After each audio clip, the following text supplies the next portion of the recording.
जब जिस वक्त किसी का यार जुदा होता है, कुछ ना पूछो यारों, दिल का हाल बुरा होता है। दिल पे यादों के जैसे तीर चलते हैं, हा दिए जलते हैं, फूल खिलते हैं बड़ी मुश्किल से, मगर दुनिया में दोस्त मिलते हैं, दिए जलते हैं। दिए जलते हैं, फूल खिलते हैं बड़ी मुश्किल से, मगर दुनिया में दोस्त मिलते हैं। और यकीन मानिए हम आपके दोस्त हैं, क्योंकि दोस्त वही जो आपके घरों में लेके आए खुशियां, हंसी ठहाके, और आपके घरों में लेके आते हैं हम दोस्त बनके, और आप हमारे साथ मिलकर कहते हैं वाह वाह क्या बात है। भाई कहते हैं जिंदगी में और कुछ मिले न मिले, दोस्त मिलना बड़ा आवश्यक है, क्योंकि आप रिश्तेदार चुन नहीं सकते लेकिन दोस्त चुन सकते हैं। दोस्त हमें जिंदगी के सारे रंग सौंप देते हैं, जैसे चिंता, प्रॉब्लम, टेंशन। अरे जो दोस्त परेशानी न दे वो दोस्त कैसा। परेशानी से मुझे याद आया, मुझे किसी को बुलाना है, बुलाते हैं उन्हें।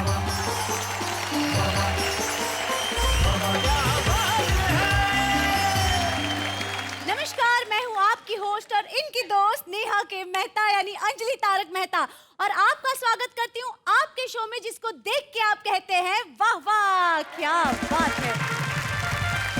एक मिनट पहले तुमने क्या किया था, थोड़ा आके ये अपनी दोस्ती का बंधन था। हाँ, दुनिया में ऐसा बंधन पहला था जो खुल रहा था।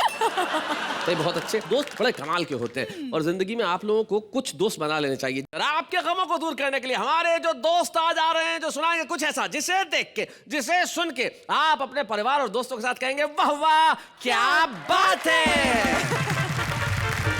एक आदमी रेलवे स्टेशन से निकला तो उसके होंठ जले हुए। अच्छा, मैंने पूछा यार तू रेलवे स्टेशन गया था तो तेरे होंठ क्यों जले हुए? बोले पत्नी को छोड़ने गया था। मैंने कहा पत्नी को छोड़ने गया था, इसमें होंठ जले हुए का क्या कारण है? बोले खुशी के मारे जल्दी जल्दी में इंजन चूम आया। अभी नेहा जी ने एक बात मुझसे कही थी, भाभी जी को नहीं लाए। मुझे ज्यादा बुरा नहीं लगा, क्योंकि महिला ने पूछा जी, कई कमबख्त दोस्त भी पूछ लेते। हाँ, समझ में नहीं आता कि किस में इंटरेस्ट है, मेरी कविता में या भाभी जी में। मरणासन ने पिताजी को देख बोला, बड़ा पुत्र ठेले में ही डाल के शमशान पहुंचाऊंगा। दूजा बोला ठेले के तो साथ होगी भीड़ भाड़, स्कूटर पर रख कर मैं ही छोड़ आऊंगा। अच्छा। तीजा बोला स्कूटर में तो पेट्रोल खर्च होगा, साइकिल पर बांध कर पैसे मैं बचाऊंगा। पिता बोला मेरे लिए दुख मत पाओ बेटा, छड़ी टोपी दे दो मैं तो खुद ही चला जाऊंगा। कवि सम्मेलन के बाद में घर पे गया, छोरा घर के बाहर बैठा, घर में बिल्कुल शांति। मैंने कहा बेटा आज घर में से बिल्कुल आवाज नहीं आ रही है, वरना तेरी मम्मी पूरे घर को सिर पे उठाए रखती। अच्छा। बोला पापा है कि कैसे? सुबह टूथपेस्ट की ट्यूब मांगी थी, मैंने गोंद की पकड़ा दी।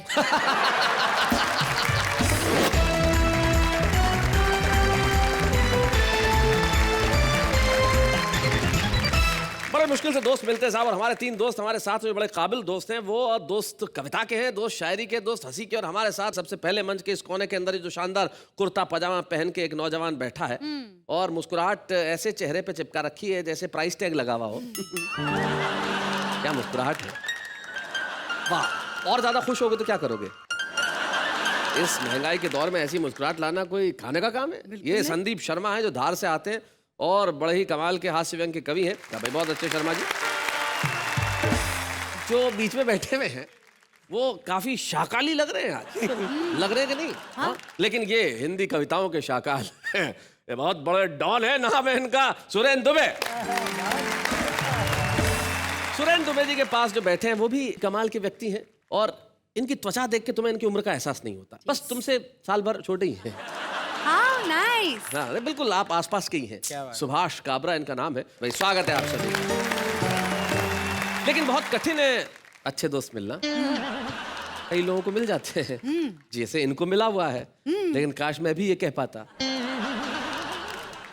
इसे समझना पड़ेगा। अच्छा। और समझने के लिए वक्त चाहिए। मैं तुम्हें थोड़ा सा वक्त देता हूं कि जब तक संदीप शर्मा आके कविताएं सुनाए तब तक तुम समझने की कोशिश करो कि मैंने क्या कहा। संदीप शर्मा धार से।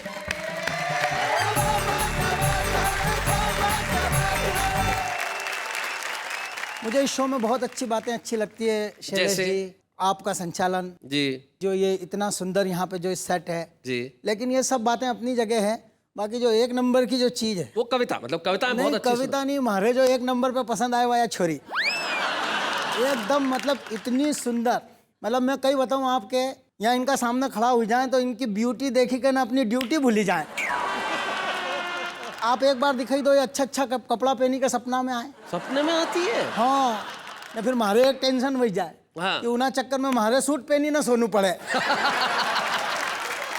वो बहुत पसंद आ रही है तुम्हें। हाँ नहीं वाकई रख मतलब ले, मैं आपको बताऊं रख कि ले, इतनी ले जा। सुंदर है। नहीं नहीं कुछ कर रही नहीं नहीं, कुछ क्या कर रही हूँ भाई? आपने बोला ना जब तक संदीप जी कविता कर तुम सोचो। अरे सोच क्या रहा है वो तुम्हारी, लेके जाओ, लेकिन बहुत मैं अच्छे, ले जा ले जा। इतना- मतलब ले- नहीं लेके जा। मैं इतनी बड़ी रिस्क में नहीं ले सकता। नहीं, ले जा भाई, ले जा। हमारे मतलब मैं आपको बताऊं कि इतनी सुंदर है कि मतलब इनका लिए तो कई बार तो हमारा शहर में ये क्या चल क्या रहा है? इधर, बहुत सुंदर लग रही है तो। अरे कई करिए आप नहीं, कई करिए। अरे एक छोरी का चक्कर में हमारे गांधारों बनाई दियो तुमने। अरे भाई साहब मैं भगवान की कसम खा के कहता हूँ अब मैं नहीं नेहा जी को देखूंगा। नहीं बस नहीं नहीं नहीं शैलेश नहीं, मैं जी, कसम खा के कहता हूँ विद्या रानी की कसम में मेरे को पट्टी खोलने दो, कविता पढ़ना मैं कसम खा के पक्का? कह रहा हूँ कि मैं नहीं देखूंगा चलो पक्का। खोल दे, चलो पट्टी खोल। बिल्कुल भी नहीं सोचूंगा, माफ कर दो। हाँ आप निश्चिंत होकर कविता पढ़िए। भाइयों एवं बहनों मेरी कविता का शीर्षक है नेहा जी। अरे ये क्या कर क्या रहा है भाई? नहीं अब तू इधर कविता पढ़, मैं ऐसे ही खड़ा रहूंगा। चल नहीं अच्छा माफ नहीं, कर नहीं, दो। नहीं, नहीं। नहीं माफ कर दो अब नहीं, तो। काहे का माफ कर अरे दो यार? पक्का वैसा माफ कर दो, नहीं कह रहा हूँ तो मैं कविता ही पढ़ूंगा। अभी तो गांठ बंधाई थी, अब अगर देखेगा तो इधर लग जाएगी। संदीप शर्मा जी आप देश के एक जिम्मेदार कवि हैं, इधर उधर मत देख के सीधी कविता पढ़िए। जरा तालियां बजाइए इनके लिए। हाँ हाँ सीखिए कविता लीजिए। मुन्ना चिल्लाया पापा भूकंप आया। ओहो मैंने कहा तेरी मती फ्री होगी, ध्यान से देख बिस्तर पे से तेरी मम्मी गिरी होगी। यही बात जो तुमने कही, एक बड़े प्रसिद्ध कवि है जयमिनी हरियाणवी जी, उन्होंने अपने अंदाज में ये बात कही थी। उन्होंने कहा कि भूचाल आया तो समस्या हुई खड़ी, क्योंकि घरवाली पलंग से नीचे गिर पड़ी। मैं उसके पास गया और ये सवाल उठाया कि भूचाल आने से तू गिरी या तेरे गिरने से भूचाल आया? ऐसा नहीं है कि घर गृहस्थी में मतलब सिर्फ समस्याएं रहती, कभी कभी आनंद मस्ती खुशी भी हो जाती है। जी। मतलब वो एक भाई साहब आपको बिल्कुल सच्ची घटना बता रहा हूँ। एक आदमी रेलवे स्टेशन से निकला तो उसके होंठ जले हुए। अच्छा मैंने पूछा यार तू रेलवे स्टेशन गया था तो तेरे होंठ क्यों जले हुए? बोले पत्नी को छोड़ने गया था। मैंने कहा पत्नी को छोड़ने गया था, इसमें होंठ जले हुए का क्या कारण है? बोले खुशी के मारे जल्दी जल्दी में इंजन चूम आया। ये दुर्घटना है, दुर्घटना। हाँ दुर्घटना। अब आपको एक दुर्घटना बताता हूँ नेहा जी। हाँ। पति पत्नी होटल की 7वीं मंजिल पे ठहरे हुए भाई साहब। अच्छा पति ने फोन किया नीचे रिसेप्शन पे, मेरा और मेरी पत्नी का झगड़ा हो गया है और वो 7वीं मंजिल से खिड़की में से कूदने की धमकी दे रही, जल्दी ऊपर आओ। बोले नहीं। मैनेजर ने कहा नहीं ये तो आपकी पर्सनल समस्या है। बोले खिड़की नहीं खुल रही है, ये तो मैनेजमेंट की समस्या है। एक कविता सुनाता हूँ। जब देश समाजवादी गणतंत्र जब लिखा होता है संविधान में और जब पूंजीवाद की तरफ बढ़ता है तो क्या परिस्थितियां बनती है, हास्य से उनको समझने की कोशिश करें। जी किस्मत चमकाने का तेल लगाइए, एक झाड़ू खरीदिए, साथ में एक कार मुफ्त पाइए। अच्छा कैसे कैसे विज्ञापन अर्थव्यवस्था जी। आपके अपने आप से रिश्तों में झाड़ू का पेमेंट भी आसान किस्तों में। पर विज्ञापन के नीचे लिखी हुई बारीक पंक्तियां पढ़ेंगे तब आपके दिमाग की नसें हिलेगी। मुफ्त की कार इस जन्म में नहीं अगले जन्म में मिलेगी। पर जनता कितनी भोली है, जनता कितनी भोली है। बाजार को सिर्फ पैसे खींचना है, ये खींचेंगे। इन्हें सिर्फ चीजें बेचना है, ये बेचेंगे। 21वीं सदी तक जाते जाते मुर्दों के कफन और अर्थियों के बांस भी शॉपिंग मॉल्स में बेचेंगे। क्या बात है, वाह वाह वाह, बहुत अच्छा। ये फलां कंपनी का कफन है भाई साहब, मुर्दे को सुकून देता है। ये फलां कंपनी का बांस है भाई साहब, लाश को भी गर्म खून देता है। क्या बात है भाई, बहुत बढ़िया, बहुत अच्छे, बहुत बढ़िया संदीप। इन्हें सिर्फ चीजें बेचना है, ये बेचेंगे। 21वीं सदी में जाते जाते 2 रुपए के पाउच में मौत और 10 रुपए में 1 लीटर पानी बेचेंगे। वाह वाह वाह वाह, बहुत अच्छे। इस पूंजीवादी अर्थव्यवस्था के चलते भारतीय अर्थव्यवस्था के अंतिम पत्ते झरने तक आ गए, बाप के 13वें पर बेटे मरने तक आ गए, आदम की औलाद चारा चरने तक आ गए, और सोने की चिड़िया के ये वंशज घर के जेवर बेचकर बिजली के बिल भरने तक आ गए। क्या बात है भाई, बहुत अच्छे, बहुत बढ़िया, क्या बात है। बहुत अच्छा। पर कब तक जेवर बेचकर घर चलाएंगे? एक दिन बड़े बड़े रईस भी भिखारियों की लाइन में नजर आएंगे। उस वक्त तुमको ये सीख कौन देगा? जब सब भिखारी हो जाओगे तो भीख कौन देगा? सही है। इसके पहले समझदारों की पंक्ति में दिखो, बाजार के दबाव में नहीं, आवश्यकता के आधार पर चीजें खरीदना सीखो। क्या बात है, बाजार वाह के वाह दबाव वाह में वाह वाह Understand भाई, it. बहुत अच्छे, बहुत बढ़िया। वैसे अर्थव्यवस्था ऐसी हो गई है संदीप, हमारे वहाँ जोधपुर में इनकम टैक्स डिपार्टमेंट के बाहर एक भिखारी खड़ा हुआ, तो अंदर से क्लर्क ने कह दिया चला जा तेरा यहाँ काम नहीं है। भिखारी बोला रिटर्न भी नहीं भरूं। बोले भिखारी होके भी रिटर्न भरता है? बोले रिटर्न भरा इसलिए भिखारी हो गया। आइए विषय को थोड़ा सा मोड़ता हूँ, एक अंतर्राष्ट्रीय विषय पर कविता को ले जाने की कोशिश जी करता हूँ। जी जी। स्पिन बॉलिंग देखिएगा, राष्ट्रभक्ति कहीं यहाँ से यहाँ उछले तो सोचिएगा, समझिएगा, मेरे साथ चलिएगा कि प्रतिबंधों से डरना क्या है, डर डर कर मरना क्या है। अगर हम प्रतिबंध लगाएंगे तो अमेरिका जी नहीं सकेगा, अगर असम से चाय बंद कर दी तो चाय पी नहीं सकेगा। भारतीय रसगुल्ले और घाघरे अमेरिकी भाइयों को भी बहुत प्यारे हैं। अरे अमेरिका, तेरे कंप्यूटरों में आधे से ज्यादा सॉफ्टवेयर्स तो हमारे हैं। बहुत अच्छा भाई, बहुत बढ़िया, बहुत अच्छा। इस बात से इतना ऊंचा अमेरिका का स्तर है कि अमेरिकी राष्ट्रपति के पर्सनल डॉक्टरों की टीम में 17 भारतीय डॉक्टर हैं। वाह। अमेरिका, तेरा मिजाज कैसा है? जरा गिन तो सही, तेरी अर्थव्यवस्था में कितना भारतीय पैसा है? तेरे उद्योगपति इस बात से जीते हैं कि भारत माँ के लाल, माँ का दूध नहीं, तेरा दिया हुआ कोल्ड ड्रिंक पीते हैं। वाह वाह हम भी देशभक्ति की तिजोरी खोलेंगे, एक दिन हम सब जोर से भारत माता की जय बोलेंगे। भाई, वाह वाह वाह वाह वाह, बहुत बढ़िया, बहुत अच्छा।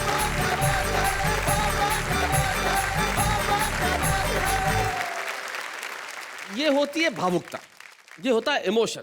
खड़े खड़े सारी दुनिया को निपटा दो, ऐसा आसान होता है। और कुछ लोग होते हैं जो ऐसा करना जानते हैं, जो किसी भी आदमी को बिना कुछ किए निपटा देते हैं। जैसे दोस्ती, अब दोस्त होते हैं, सुभाष जी हमारे दोस्त, हम दोनों जंगल में गए एक बार। जंगल में? जी, जंगल क्या में हुआ? गए, शेर आ गया सामने। नॉर्मली जंगल में शेर ही आता है। फिर क्या हुआ? सुभाष जी और मैं साथ, मैंने सुभाष काबरा को कहा, मैंने कहा तुम्हारे पास स्पोर्ट शूज है? तो सुभाष जी बोले शैलेश भाई, स्पोर्ट शूज पहन के आप क्या शेर से तेज भाग लोगे? मैंने कहा शेर से कौन तेज भागना चाहता है, मुझे तो आपसे तेज भागना है। मिलते हैं उनसे जो हमारे साथ गए थे जंगल में, सुभाष काबरा।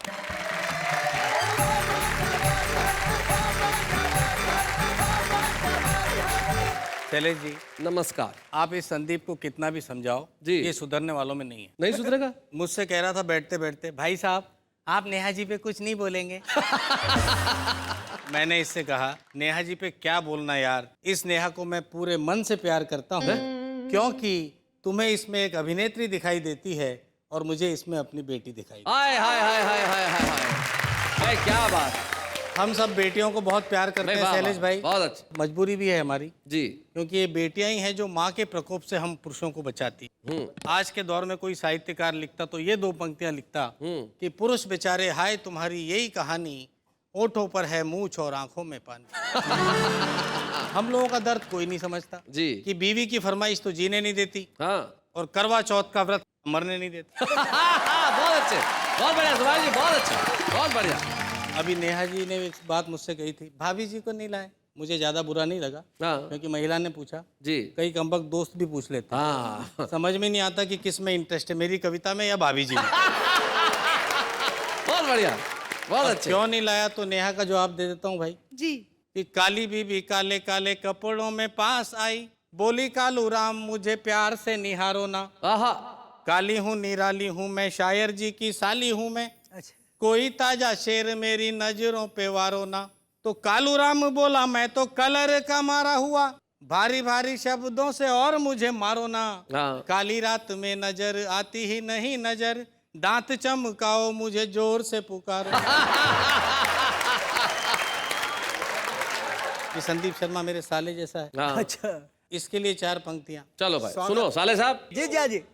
एक रोज मैंने अपने दोनों बच्चों को पीटा अच्छा। तो बच्चों की माँ ने मुझे कॉलर से पकड़ा और किचन में घसीटा। बोली आजकल बड़े बदतमीज होते जा रहे हो, बिना बात ही चांद जैसे बच्चों को रुला रहे हो। मैंने कहा ये बच्चे हैं, कुछ ही रोज में अपने बाप माने जाएंगे। आज घर में इनके मामा जी आए हुए हैं और कमबख्त जिद कर रहे हैं कि डाकू देखने थाने जाएंगे।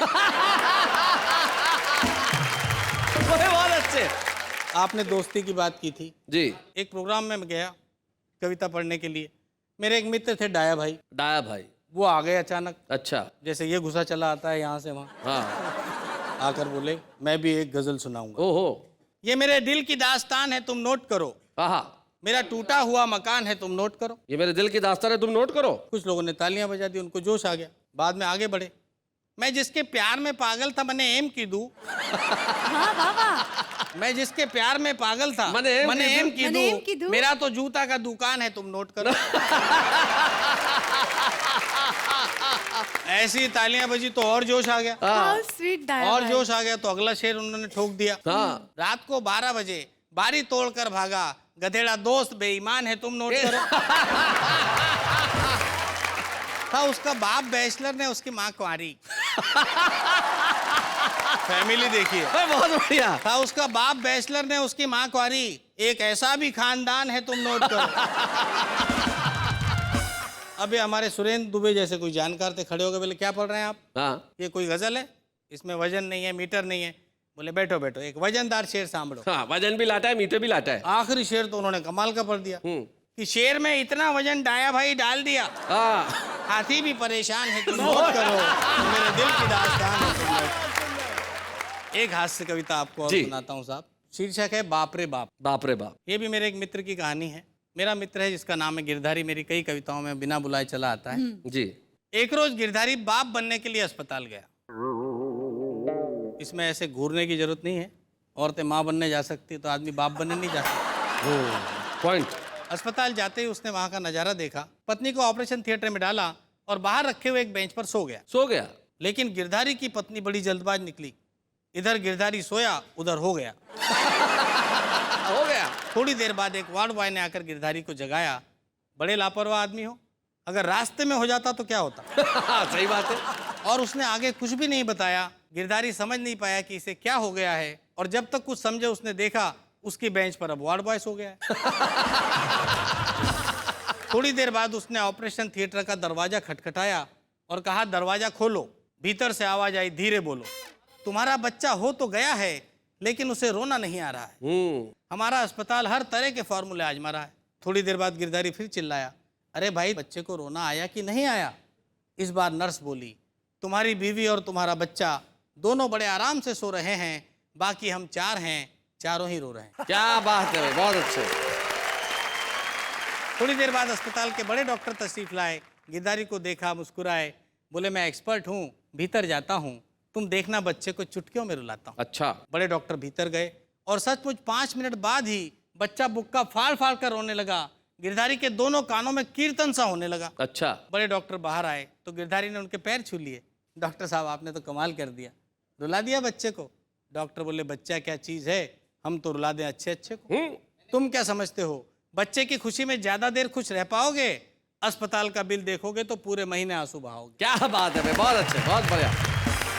गिरधारी ने पूछा, डॉक्टर साहब एक बात समझ में नहीं आई, जिस बच्चे को न नर्स रुला सकी न दाई, उसे आपने कैसे रुलाया? डॉक्टर बोले मैंने दिमाग लगाया, कुछ नहीं किया, तुम्हारी पत्नी के तकिए के नीचे से तुम्हारी तस्वीर निकाली और तुम्हारे बच्चे को दिखाई। क्या बात है भाई, बहुत अच्छे। जब से बच्चे को पता चला है कि तुम्हारे जैसे एक होनहार कवि का लाल है, तब से बेचारे का रो रो कर बुरा हाल है भाई। बहुत अच्छे भाई, बहुत बढ़िया।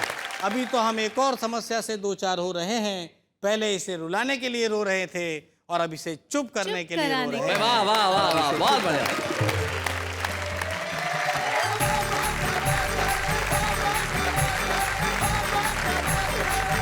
सही बात है, बच्चे जब पैदा होते हैं तो उन्हें रुलाना बड़ा आवश्यक होता है, लेकिन ये वो धरती है जहां बच्चा पैदा होते वक्त मुस्कुराता है, क्योंकि शायद ये गौरव देश के हर वासी को है कि हमें हिंदुस्तान में पैदा होने का मौका मिला। और यहाँ पे आके हंसता इसलिए है क्योंकि उसे पता है कि सुरेंद्र दुबे इस देश में रहता है, और सुरेंद्र दुबे जिस देश में रहता है वहाँ रोता हुआ बच्चा भी हंसता है। आइए सुरेंद्र दुबे जी, जरा जोरदार तालियां बजाइए।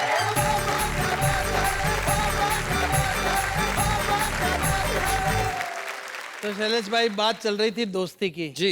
मुझे भी एक वाकया याद आ रहा है। मेरे एक दोस्त ने पूछा क्या होती है सरकार। आहा। मैंने जवाब दिया, बरखुरदार, एक ऐसी चीज होती है सरकार जिसमें एक आदमी दूसरे की कुर्सी के पास जाकर कहता है, सरक यार। सरक यार। एक और वाकया याद आ रहा है। जी। मेरी एक दोस्त मिस अनछुई, मिस अनछुई। मेरी एक दोस्त मिस अनछुई, प्रेम मुझसे किया, शादी दूसरे के साथ हुई। शादी दूसरे के साथ हुई। शादी के अगले दिन तीसरे के साथ भाग गई। फिर अचानक मेरी किस्मत जाग गई, वह मेरे बराबर के मकान में रहने लगी और मोहल्ले वालों के सामने मुझे भाई साहब कहने लगी। तो हमारा एक दूसरा दोस्त बोला, यार ये तुम्हारी दोस्त है या गठबंधन की सरकार? भाई बहुत अच्छे भाई, वाह वाह वाह वाह, बहुत बढ़िया अच्छा है भाई, बहुत अच्छे। एक छोटा सा टुकड़ा आपको सुनाता हूँ। जी। मैंने एक पुलिस अधिकारी से पूछा, अपराधों की ऐसी इतनी भरमार, फिर आप कैसा लॉ एंड ऑर्डर चलाते हैं सरकार? वह बोला, बरखुरदार, घूम गया है शायद तुम्हारा भेजा। लॉ एंड ऑर्डर का अर्थ है पैसा ला और ऑर्डर ले जा। भाई बहुत अच्छे, बहुत बढ़िया। हमारे देश में जो कानून को बनाते हैं वो तो उसे लागू नहीं करवाते। बनाने वाले अलग, लागू करवाने वाले अलग। और जो लागू करवाते हैं पुलिस वगैरह, उस पर ये लागू नहीं होता। सुनना, जो कानून को बनाते हैं वो लागू नहीं करवाते, जो लागू करवाते हैं उस पर लागू नहीं होता। जिस पर लागू होता है, आप हम आम आदमी, जिस पर लागू होता है वो कानून को जानते ही नहीं। बहुत अच्छे। और जो कानून को जानते हैं वो इसको मानते ही नहीं भाई, वाह वाह वाह, बहुत बढ़िया भाई, बहुत अच्छे, बढ़िया, बहुत बढ़िया। मैंने एक पुलिस के सिपाही से पूछा, अपराधियों की जिंदगी बदल नहीं पाया, आजादी के बाद तुम्हारा कानून देश में चल क्यों नहीं पाया? वो बोला, दुबे जी, आजादी के बाद देश में कानून ज्यादा चल नहीं पाया तो ये मत समझना कानून कायदे खोटे हैं। अरे कानून के हाथ तो लंबे हैं लेकिन पैर छोटे हैं। बहुत अच्छे, बहुत बढ़िया। इसलिए बेचारा चल नहीं पाता है, जहां जहां हम ले जाते हैं बस वहां वहां जाता है। भाई वाह वाह, बहुत बढ़िया, बहुत अच्छे। मैंने कहा, कहाँ है कानून? तो पुलिस वाले ने जेब में हाथ डाला। मैंने कहा, दिखाओ। तो उसने निकाला। मैंने कहा, इधर दीजिए। वो बोला, नहीं नहीं, कानून को अपने हाथ में मत लीजिए। बहुत अच्छे। आप देश में कानून को ताक में रख सकते हैं, जेब में रख सकते हैं, हाथ में नहीं ले सकते। क्या बात है। मेरा एक दोस्त प्रॉपर्टी डीलर है जी। उस पर मैंने कविता लिखी। दोस्तों की बात चल रही है तो याद आ बहुत गया। अलग विषय, प्रॉपर्टी डीलर पे कविता। भाई वाह। मैंने एक प्रॉपर्टी डीलर से पूछा, तेरी प्रॉपर्टी कहाँ गई भाई? बोला, बेच खाई। हाँ, बेच खाई। मैंने कहा, अब क्या कर रहा है? बोला, अब दूसरों की बिकवा रहा हूँ। मैंने कहा, मुझे भी एक मकान चाहिए, कोई अच्छा सा हो तो दिलवाइए। सबसे पहले जेब का नाप लेता है। बोला, करते क्या हैं आप? मैंने कहा, कवि हूं जनाब। बोला, हाँ कवि हैं, कविता करते हैं। तब एक मकान है, बहुत आलीशान है। मैंने कहा, मकान की कोई विशेषता? बोला, मकान के एक तरफ पागल खाना है, अच्छा, दूसरी तरफ शमशान है। हाँ। अरे मैंने कहा, एक तरफ पागल खाना, दूसरी तरफ शमशान। बोला, खास आपके लिए ये श्रीमान, वैसे कस्टमर बहुत आते हैं पर ये मकान हम सिर्फ कवियों को ही दिखाते हैं। अच्छा। मैंने कहा, कवियों को किस लिए? बोले, आधे तो आप होते ही हो। आधे तो आप होते ही हो। देर सवेर पूरे भी हो जाएंगे, तब इलाज की सुविधा बिल्कुल बगल में पाएंगे। क्या बात है। और जो तुम्हारी कविता की चपेट में आएंगे उसका भी रखा है ध्यान, इसलिए मकान की दूसरी बाजू है शमशान। बहुत अच्छे, बहुत बढ़िया। मैंने कहा, मजाक मत कीजिए, मजाक मत कीजिए, मकान नहीं दिला सकते, कोई खाली प्लाट दिला दीजिए। बोला, हाँ आप प्लाट मत लीजिए, बना बनाया मकान लीजिए, आप बना नहीं पाएंगे। मैंने कहा, क्यों नहीं बना पाएंगे? बोला, कारण सुनेंगे तो पछताएंगे। कल ही बाजार में एक आदमी ने दूसरे से कहा, एक कवि ने मकान बनाया, तो दूसरे ने झट पूछ लिया, तुझे चुटकुला किसने सुनाया?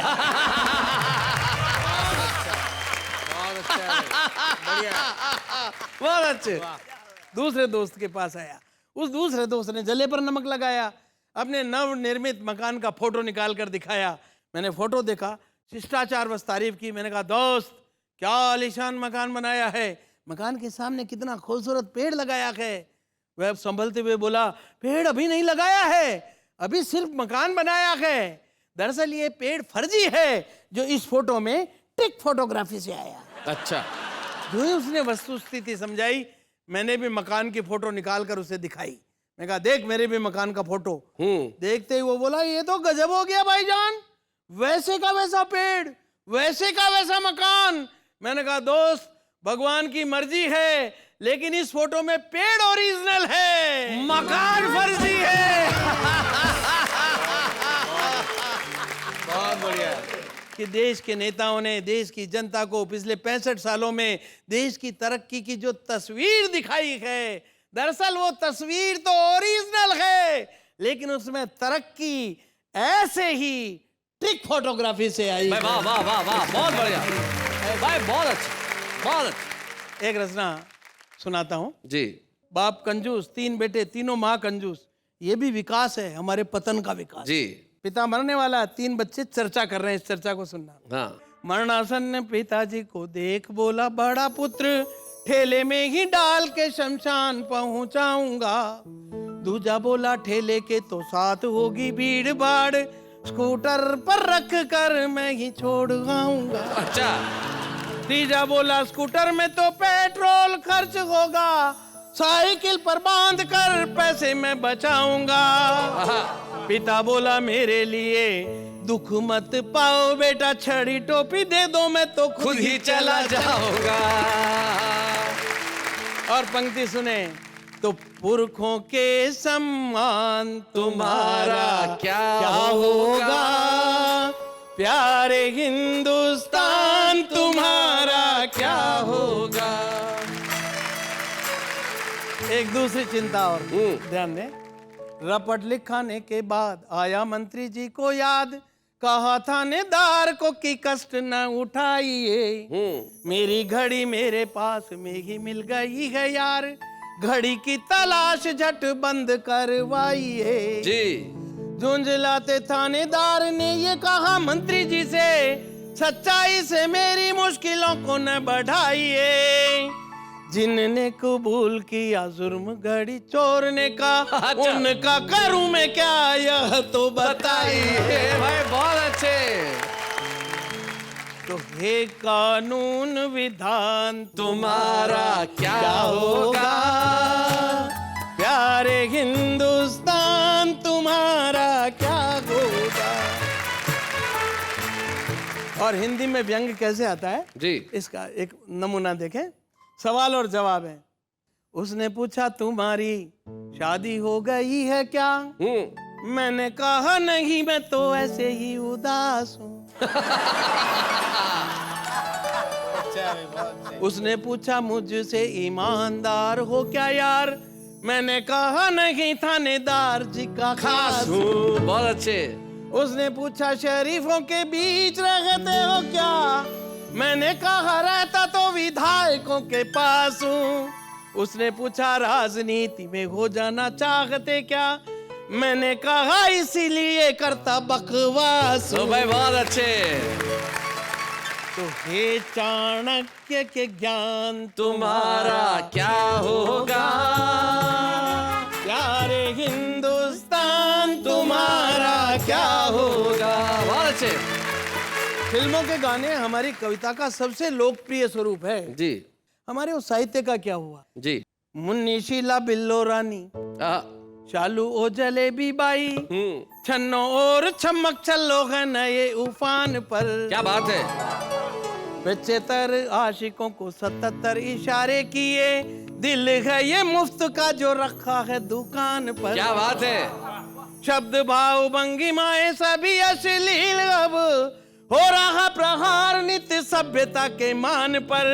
वेरी चौपाइयाँ चालीसाएं आरतियां याद नहीं, क्या बात है। कितनी चमेली बच्चे बच्चे की जुबान पर। हाय हाय हाय, बहुत बढ़िया। अरे बहुत अच्छे।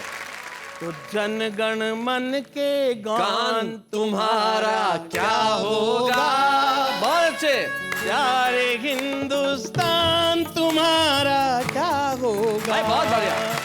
मेरे देश महान तुम्हारा क्या होगा, प्यारे हिंदुस्तान तुम्हारा क्या होगा। भाई क्या बात है भाई, वाह वाह वाह वाह वाह वाह, बहुत अच्छे भाई बहुत बढ़िया सुरेंद्र दुबे जी, कुछ कहने की आवश्यकता नहीं है। जब परिस्थितियां ऐसी हो तो निश्चित तौर पे दिमाग में यह सवाल आता है कि क्या होगा, लेकिन जब तक आप जैसे लोग हैं, जब तक कलम है, तब तक इस देश का कुछ भी बुरा नहीं हो सकता। वाह वाह, क्या बात है भैया, आपके लिए बहुत अच्छे।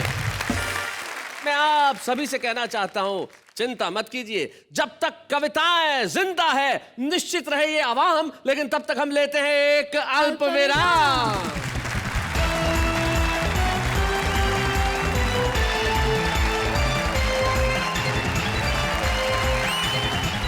स्वागत है आपका उसी कार्यक्रम में जिसका नाम है वाह वाह क्या बात है। हमारा जो आज का छुपा रुस्तम है साहब, उसका अंदाज बड़ा ही कमाल का है। जो हमारे छुपे रुस्तम हैं वो राजस्थान के एक कस्बे से आए हैं, लेकिन मैं जानता हूं राजस्थान के कस्बे से निकल के आज वो देश के घरों घर में छा जाएंगे। नाम है उनका देवकरण मेघवंशी।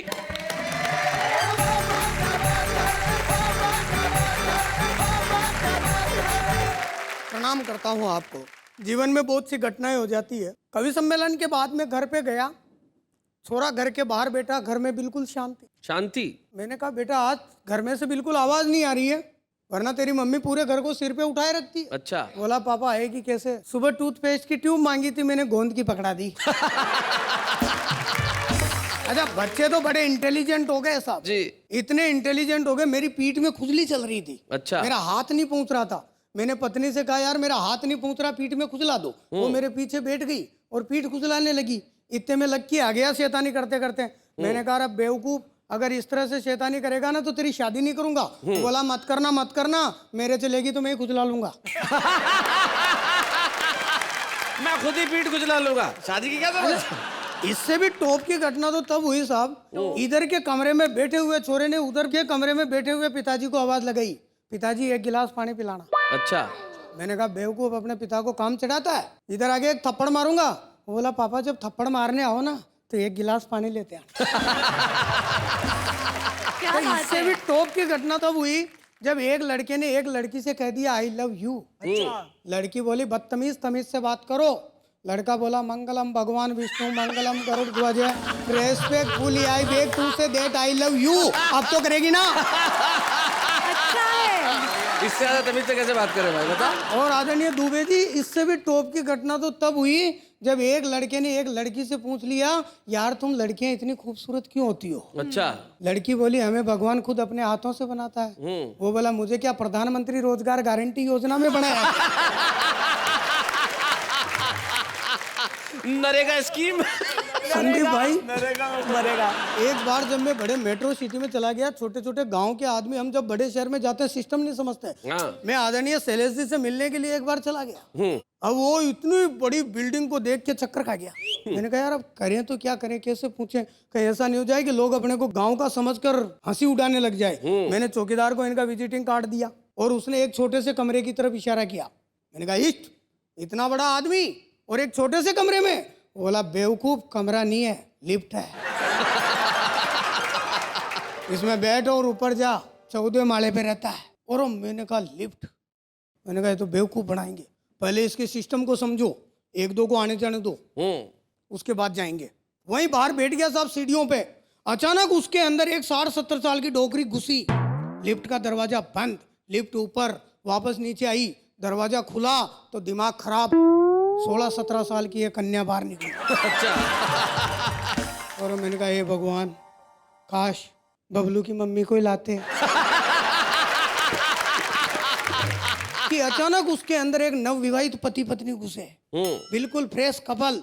लिफ्ट का दरवाजा खुला, दोनों अंदर, लिफ्ट का दरवाजा बंद, लिफ्ट ऊपर, वापस नीचे आई, दरवाजा खुला तो खा गया गच्चा, निकले तो पति पत्नी पर गोद में बच्चा।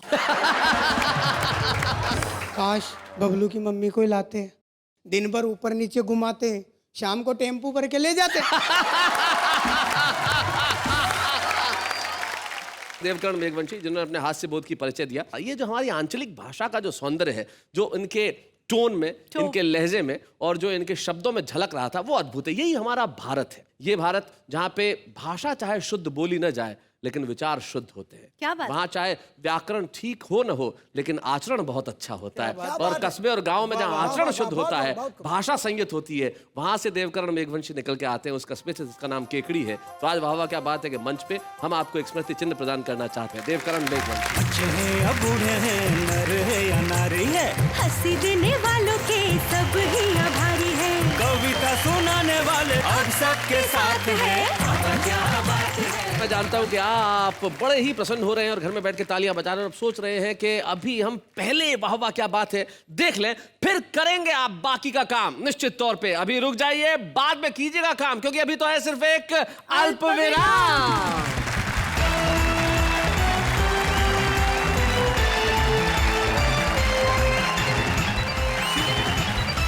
स्वागत है आपका फिर से उसी कार्यक्रम में जिसके लिए आप और हम दोनों ही बेताब रहते हैं, बेसब्र रहते हैं, कवियों को सुनने और सुनाने के लिए, हंसने और मुस्कुराने के लिए, ठहाके लगाने के लिए, तालियां बजाने के लिए और कहने के लिए वाह वाह क्या बात है। मैं एक बार आम के पेड़ पे बैठ के अमरूद खा रहा था। आप पूछो कैसे? कैसे? अमरूद घर से लेके गया था, डाल पे बैठा था। ये इंटेलिजेंस है। नेहा जी, आपका हुक्म। आपके साथ जो खड़े हैं शैलेश लोढ़ा, कितने इंटेलिजेंट हैं आप तो अब जानने लगी। बचपन से जानता हूं मैं जी। जब मैं ब्यावर रहता था, ये जोधपुर रहते थे, तब की बात बताता हूँ। जोधपुर में इन्होंने बहुत आलीशान ऑफिस लगाया और मैं ऑफिस देखने के लिए गया, इनसे मिलने के लिए ऑफिस में। तो अब ये तो शुरू से व्यस्त आदमी, फटाफट कोई फोन होना आया, बोला आप बैठो, देखो चाय पियो, एक फोन आ गया, मैं जरूरी निपटा के आ रहा हूँ, आप ऑफिस का ध्यान रखना। मुझे तो कह गए कि ऑफिस का ध्यान रखना, और पड़ोसी को कह गए दुबे जी का ध्यान रखना। ये इंटेलिजेंस होती है। ये सुभाष जी भी बड़े इंटेलिजेंट हैं। जी। एक जमाने में इनके बाल होते थे, और जिस जमाने में होते थे ये बाल किस कला से कटाते थे। मुझे बोले एक बार शैलेश जी मेरे को बाल कटाने के पैसे नहीं लगते। मैंने कहा क्यों नहीं लगते? बोले मैं तरीका बताता हूँ। ये मोहल्ले से एक बच्चे को पकड़ते, किसी भी को भी जो खेलते हुए, इधर आ, बाल इतने बड़े बड़े कटाएगा? बोले हाँ कटाऊंगा। बोले चल मेरे साथ। नाई की दुकान पे जाते, बैठते, नाई को कहते पहले मेरे बाल काट, वो काटता, फिर बच्चे को बिठाते, बोले इसके भी काट तब तक आ रहा हूँ। ये बुद्धिमता होती है। काबरा जी बिल्कुल सही बात है। मैं अकोला रहता था जी, और शैलेश भाई ने जो फॉर्मूला बताया उससे पैसे बचा बचा कर ही मैं मुंबई आया। तो ये देख रहा हूँ आप सब लोग अपनी अपनी इंटेलिजेंसी की बात कर रहे हैं, मैं खुद इतना इंटेलिजेंट हूँ। मतलब मैं तो अपने मुंह से कह नहीं सकता इतना इंटेलिजेंट। अगर मेरे को कोरे कागज की जरूरत पड़ती है तो मैं कोरे कागज की फोटोकॉपी कर लेता हूँ। नहीं ये बहुत इंटेलिजेंट है। इसको व्यस्त रखना है तो कुछ मत करो, एक खाली कागज लो और उसके दोनों तरफ लिख दो पीटीओ। सारे दिन यही करता रहेगा ये। तो भाई ये तो हमारे आपस के किस्से हैं जो यूं ही चलते हैं और यूं ही चलते रहेंगे। लेकिन किस्सा गोई इस देश की संस्कृति का एक हिस्सा है। हाँ। हर आदमी किस्से सुनाता है, हर आदमी कहानियां सुनाता है और हर आदमी कविताएं लिखता है। कैसे? ऐसे। दोस्ती की कदर करते हैं हम, आसमां में है सितारे जितने, यकीन न हो कॉल करके देख लो, आपके मोबाइल में पैसे हो जितने। न जाने कौन इतना हसीन होगा, आपके हाथ में जिसका नसीब होगा। कोई आपको चाहे कोई बड़ी बात नहीं, जिसको आप चाहे वो खुश नसीब होगा। तुमको देखा तो एक ख्याल आया, तुमको देखा तो एक ख्याल आया, पागलों के स्टॉक में एक नया माल आया। जिंदगी में तुम बहुत आगे जाओगे, जिंदगी में तुम बहुत आगे जाओगे। तुम कहाँ भी जाओगे लोग कहेंगे चल चल आगे बढ़, छुट्टा नहीं है।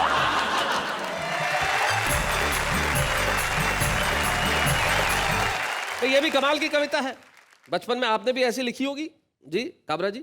बचपन में एक बड़ा जुमला चला करता था जो लड़कियों ने उठा लिया जी। मेरे कॉलेज के कई मित्रों को मिले वो कागज जिस पे लिखा हुआ था, खत लिख रही हूँ खून से स्याही न समझना, हाय हाय हाय, मर चुकी हूँ तेरी याद में जिंदा न समझना। शैलेश भाई, दोस्ती पर मैंने हास्य की एक अद्भुत रचना पढ़ी जी। दो दोस्तों ने मिलकर धंधा किया ऐसा, एक ने लगाया अनुभव, दूसरे ने लगाया पैसा। आहा। एक साल बाद मौसम बदल गया, अनुभव वाला सारा पैसा ले गया और जिसके पास पैसा था उसके पास सिर्फ अनुभव रह गया। भाई बहुत अच्छे, बहुत बढ़िया। एक ट्रक पे लिखा था वैसा हमारे यहाँ धार में कि हमारे देश की मिट्टी, हाँ हमारे देश की मिट्टी किसी चंदन से कम नहीं है। हाँ। हमारा ये धार भी किसी लंदन से कम हाँ नहीं है। हाँ, ये होता है भाई, क्या बात है, बहुत अच्छे भाई, वाह वाह वाह। लेकिन दोस्ती का बंधन भी जीवन में किसी और रिश्ते के बंधन से कम नहीं। ईश्वर करे आपको दोस्त मिलते रहे, आपको दोस्ती मिलते रहे। और दोस्त के लिए और दोस्ती के लिए जाते जाते एक नसीहत किसी एक शायर का शेर, मुझे नाम याद नहीं लेकिन याद आता है, कितने कमजोर हैं ये गुब्बारे जो चंद सांसों में फूल जाते हैं और थोड़ी सी बुलंदी पाकर अपनी औकात ही भूल जाते हैं। इसलिए हम जब भी रहें जमीन पे रहें और कहते रहें वाह वाह क्या बात है।